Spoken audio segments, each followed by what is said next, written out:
It also eliminated most people's belief in the efficacy of human and animal sacrifice. It has even been said the incarnate Christ fulfilled some of man's compatible myths, Christ giving some myth its reality and not vice versa. Above all, the Incarnation did away with the notion of some universal soul handed down by the male species. That God alone creates every individual soul one-on-one is one of the revelations that has been totally overlooked. What today we may take for granted was not the belief of the world at the time of the Incarnation, not among the philosophers, not in Judaism, and to my knowledge, no one in the world at that time. In light of the Incarnation, then, erroneous beliefs have fallen away, and those that were true have been seen in a new light. In this way, the Incarnation was intended to either rectify, extend, or verify man's beliefs, whatever one's religion. The intention was not to start a new religion, but give meaning and truth to one and all, regardless of their religion. What the Incarnation was about was people knowing the truth, recognizing it wherever it exists, and replacing their erroneous beliefs.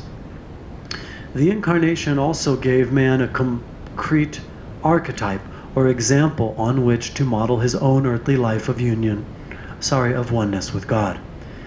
It could be said the good done by every believing Christian comes directly from the Incarnation. Thus he asks himself, what would Christ do? Even though the man Jesus had a different miraculous beginning, yet his ending is the same for everyone. In truth, man's life is one of being transformed into Christ, and all this means. As someone said, I think Paul, we do not know what we are now, we only know what we shall be. We shall be like Christ. End quote. No one, of course, is transformed into who some other human being is, but rather into what Christ is. Remember, the Logos' human nature was never who some particular human person was. So too, man's heavenly or eternal existence is not his own, but the Logos's, God's own. Thus, it is not we ourselves who are eternally one with God. Rather, it is God's own essence of human nature that is eternally one with itself. Whatever makes for individuality and particularity differences has never been one with God. As said before, if God had only wanted to be united to only one individual or a particular person, there would have been no incarnation whatsoever. None of the fathers thought the revelation of Christ was about just one man's oneness with God. This would have made the Incarnation pointless, its revelation meaningless to the rest of mankind. Why reveal a thing like that? It makes no sense. Why reveal one man is united with God if no other man could ever know it, have it, or be it as well? If God can be eternally one with one human being, God can be eternally one with every human being. Absolutely. The Incarnation was not the revelation of some lone individual's oneness with God. Christ is not a reference to either God or to a particular human being, but to every man's eternal oneness in and with God. Centuries before Christianity came on the scene, man was seeking oneness with God, a oneness every man could realize. Had Christianity come on the scene and taught only one man could ever be one with God, Christianity would never have gotten off the ground or made any inroads into the Gentile world. Fortunately, as Gentiles, the fathers were totally in tune with the reality of Christ within their own culture, understood it as utterly relevant in the context of their own background and surroundings.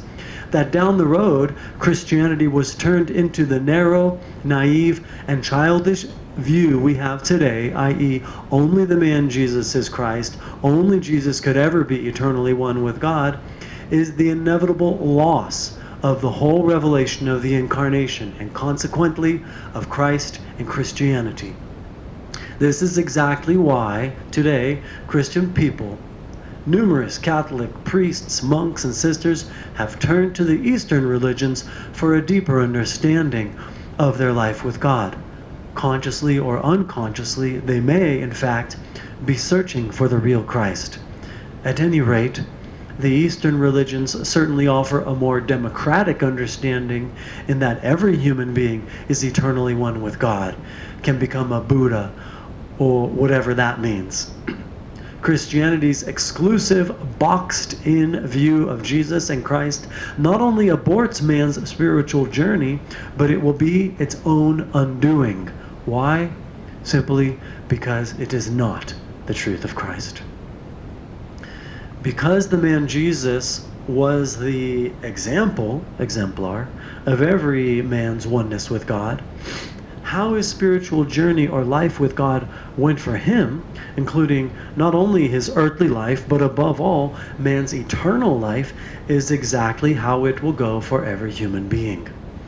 The fathers believed Jesus' human nature was not deified, ultimately transformed, until after the resurrection and ascension, which means that the man Jesus only reached the final destiny of God's incarnate humanity at the end of his earthly journey. Obviously, man's creation is not over until it is over, or until it has reached its definitive end in God. In the end, however, all those human properties that made earthly life possible will fall away, die, because they are not compatible with man's eternal heavenly existence in and with God.